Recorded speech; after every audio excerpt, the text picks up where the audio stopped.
YouTube Kids is anything but child-friendly. The platform is a minefield of suggestive videos and slimy content farms. It's been exposing children to unmoderated filth for years, with growing fears that it could be changing our children's brains permanently. So why hasn't anything changed? How did YouTube Kids get this awful? And is there anything we can do to protect children from its influence? You see, ever since Elsagete, YouTube Kids hasn't been able to shake its shady reputation. It isn't hard to understand why. The platform was a cruel joke. Something which Google had released to safeguard children had exactly the opposite effect. Instead of protecting young viewers, it put them all in one place for people to take advantage of. The channels and the videos spreading this content has been building for 2 years before people finally started taking notice. Channels like Toys in Japan, Superhero Freak Family, and Kid Toy Media were pumping out videos every day on the platform, but one quick look would tell you why they were anything but kid-friendly. There were a few genres. Channels like Toys in Japan specialized in churning out countless crude animations, often accompanied by some crackly recording of a nursery rhyme. As the song droned on, various characters would make an appearance and float around the screen or dance on a zoomed-in hand. There were loud sound effects and bright flashes everywhere to keep the little ones from getting bored. The characters involved could be anyone, from superheroes and Disney princesses all the way to historical dictators. But ultimately, the specific characters and content for these channels didn't really matter.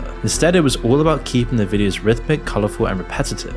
Unnoticed by most viewers, these videos picked up thousands or even millions of views from children. And you can imagine how this would happen. A parent would leave their kid in front of their iPad with a kid's video playing, something they chose and what they thought was appropriate. Once it ended, autoplay would play a slightly similar video, then another, then another. Eventually, the kid's just sitting there watching Hitler v Mickey Mouse Finger Family or 5 Little Shrek jumping on the bed. How did this happen? YouTube Kids is supposed to be extremely filtered down, with ensured safety for children. While everything about these videos was designed to game the algorithm, they'd fill the description and even the title with as many buzzwords as possible. The tags would all be things that kids might search for. The thumbnails would be full of bright colors and recognizable faces. All of this wasn't just to get kids to click on them though. It was to convince YouTube's video selection process that it was a great kids video totally related to whatever a kid might be watching. And the fact that they were often chosen by autoplay helped as well. If a kid was happily just watching whatever YouTube gave them, then they're far more likely to just let it play till the end. And YouTube's algorithm would see this trend and assume the crude cartoon was an amazing video that kids would often watch to the end. And with tons of channels uploading these every day, they only needed a few of them to stick. Then once they were on one of these videos, they were far more likely to get recommended to watch another one. It's a theory that explains lots of weird quirks of these videos, as often these videos would have huge view counts, but only a small amount of comments. Comments that were either random letters and gibberish or unconnected words. Some people suggested it might be some sort of hidden code or message. It was far more likely though that this was just the product of kids mashing the screen and posting suggested words or random keystrokes. Something that would happen with a 3-year-old messing around with mummy's iPad. That, or they were another ploy to trick the algorithm. A few bot accounts posting gibberish would make the videos seem like they were getting more engagement, pushing them further up in the algorithm. These were all the techniques that channels like Toys in Japan used, but why was it called Elsagete in the first place?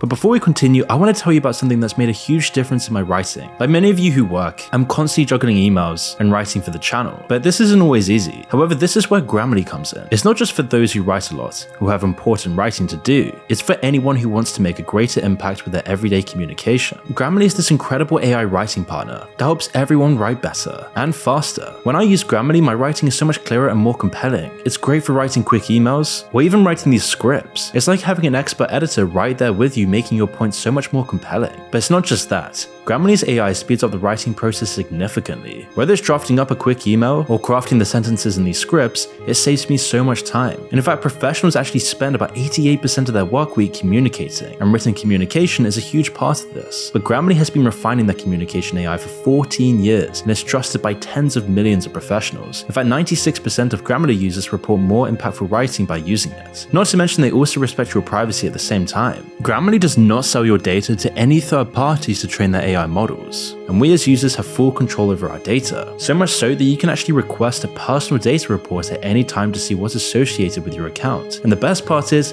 Grammarly is free to use. All the features I've shown you are available in the free version, and you can sign up today and download it for free using my link, grammarly.com/moon.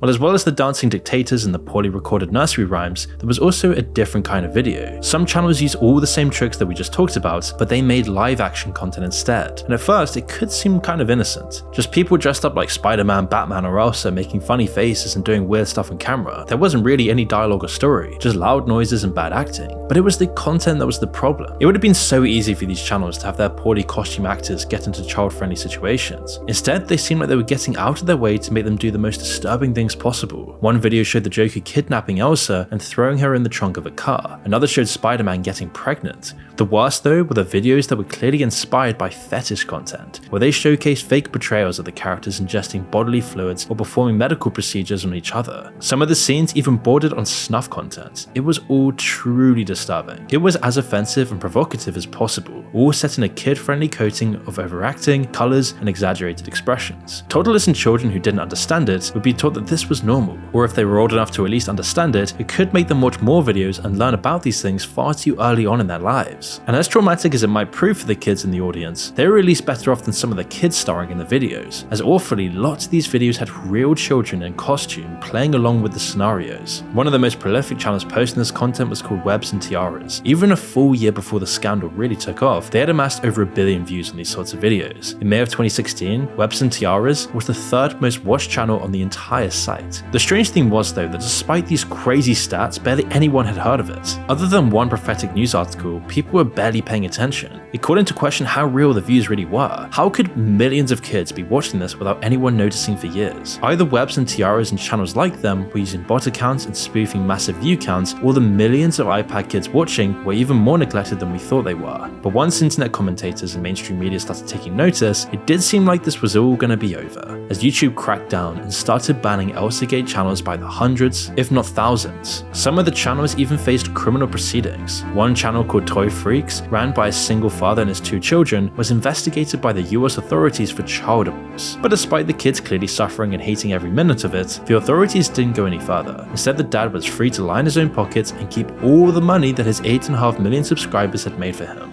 YouTube then spent a year cleaning up their kids app, slowly banning and removing more of these channels and videos as time went on. And honestly, that's where the story should have ended. In fact, these channels should never have been so big in the first place. But the underlying problem still existed. The YouTube algorithm hasn't really changed. It still rewards exactly the same things that made the disturbing Elsagete videos so popular. Lots of the content remained floating around the site, popping up in recommended feeds. But by the time 2020 rolled around, the whole situation was ready to play out all over again. The pandemic had forced the world's children out of school and inside, while most of their parents were still working. It meant that there were a ton of more unattended children, with YouTube Kids serving as the surrogate parent. For slimy content farms looking to exploit children for a quick buck, it was an opportunity. They suddenly had a new massive audience of children, and YouTube was busy dealing with the influx of new users. But this time was different. The techniques had evolved and the content had changed. Similar live action videos to the Elsagete scandal started popping up again. But whilst they're still around, the live action content farms have taken a backseat to new formats that are far quicker and easier to make. The characters that these channels are using have also changed. Instead of Elsa and Spider-Man, they've switched to other faces the kids are more likely to be interested in. Playtime Poppy is everywhere as well, having mostly taken over the Five Nights at Freddy's role of kids' horror mascot. Ultimately though, the actual characters don't really matter. As we've seen previously, and as we're gonna see today, you can use stick figures and it wouldn't make a difference. The actual traits and everything about the characters doesn't factor into the videos, they're just featured to get the kids to watch in the first place. Let's take a look at one of the new specialists in mass-produced kids content, a channel called Fasttoon. Instead of live action, they've made nearly 500 versions of pretty much the same cartoon, with all the Elsagete features that you'd expect. The thumbnails are often based around fasting, pregnancy, Among Us crewmates with big butts, or whatever they think might catch the interest of young children. Now, the actual videos are tamer than some of the earlier Elsagete content, but not by much. It's still the same mind-numbing empty garbage. The editing is so fast that they don't even have time to finish the soundboard noises they throw in every second.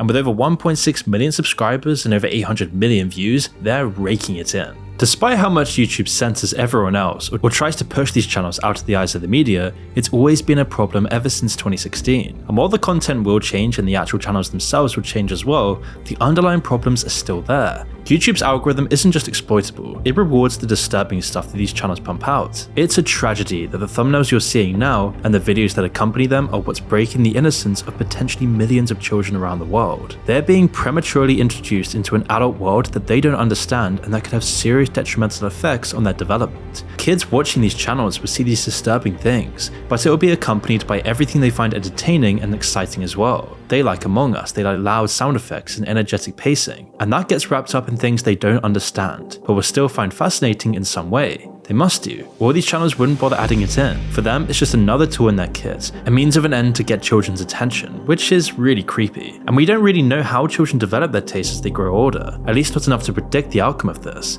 It's a branch of science that's obviously got massive ethical boundaries that shouldn't be crossed. But what are the generation of iPad kids going to be like in the future, when they're being brought up by these people on their screens? The worst among us are raising our children. And the fact that kids have been bombarded with this content every time they open up YouTube is an awful global experiment. A dystopian experiment that we don't know what will do to our children's brains. YouTube can block out as many comment sections in old videos or movie clips as it wants, though its poor moderation and automated detection system are clearly lacking, as YouTube is letting these channels slip under the radar, letting these channels bundle up adult themes and content with everything else. And as AI progresses and these channels can automate more and more of the workload, it will only get worse. They'll be able to crank out awful animations every single day, flooding YouTube with them even more than they already are, and the barrier for entry will get lower and even more people will be able to set one of these channels up. One of YouTube's failed solutions is their side app that the kids are meant to stay on, but most kids don't watch YouTube Kids, they just watch YouTube, and sooner or later they'll graduate to the main app and see this all for themselves. One difference now though is that they'll be far more likely to go into YouTube Shorts than watch longer videos, and inevitably wherever the kids go these channels will follow them. Some of the channels that specialize in these shorts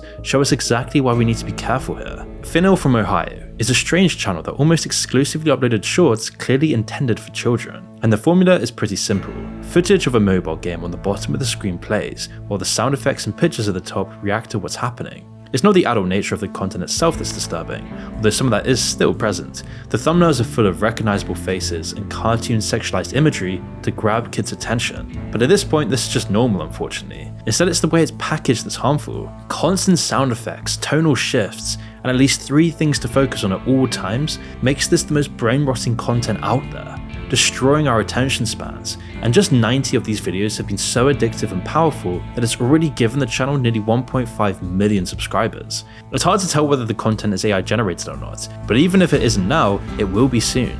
And the fact that you can succeed so easily and gain so much from just a few of these videos sets a dangerous precedent. In the same way that conditioning kids to enjoy adult content is extremely harmful, as it conditions them to ruin their minds, fry their dopamine, and gives them a dangerous mindset. It's the equivalent of a bag of sweets compared to a full meal. If you give most kids a choice, they'll just keep eating the sweets, and eventually a real meal will just taste bitter. And you can only imagine the effects on their attention spans from this kind of content. There's tons of it available, which means that there's always more to choose from and watch. Every 30-second Skibidi toilet video is yet another fleeting dose of dopamine. It creates the same addictive process that you've experienced if you've ever spent 30 minutes just watching shorts, rotting your mind staring there like an idiot, wasting your life away. Only that younger minds are even less capable of dealing with this. But this is just the tip of the iceberg for YouTube Kids, and we're going to see far more examples in the future, and in a way, they're only symptomatic of a much larger problem at hand. Have you ever noticed that barely any kids actually play outside anymore, or that parents just let their kids run wild when they do actually go out in public? Millions of parents today are unwilling to hand down discipline or really give their kids a shot at actual happiness. Instead, they fold instantly at the earliest sign of a tantrum, parking their kids in front of an iPad so that they'll get some peace and quiet, absorbing them into the world of YouTube and TikTok. And whilst this is a quick and easy solution to noisy children, it has terrible consequences in the long term. Children need nurturing, structure, and time with their friends while they're growing up. It's how they understand the world and are able to deal with other people. If they don't get this and they spend all their time on YouTube, then they won't ever learn the skills they need to have a fulfilling life. They won't learn restraint, and that sometimes you need to be patient if every time they cry they're given the iPad. They're never going to learn how to talk to other kids properly,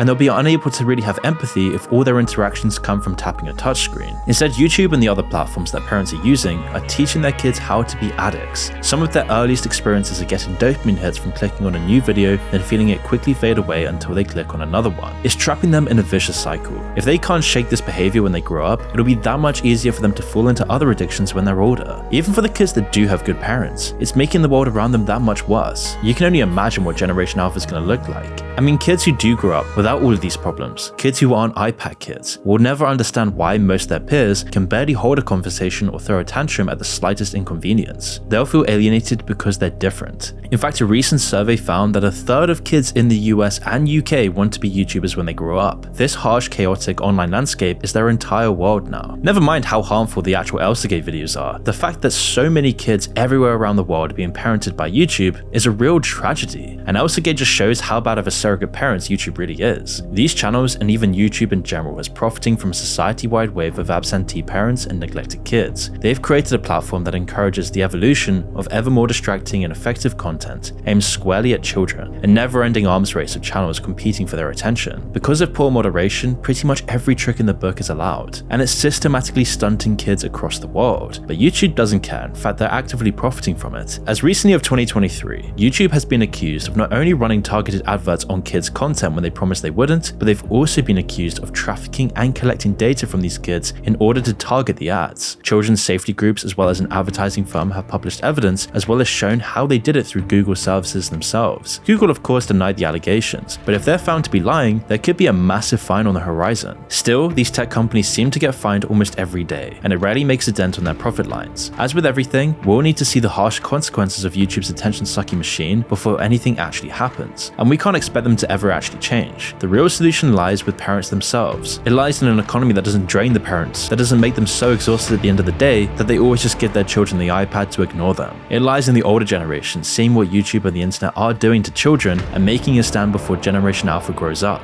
But before that point, we'll see millions of kids fall victim to YouTube's predatory channels.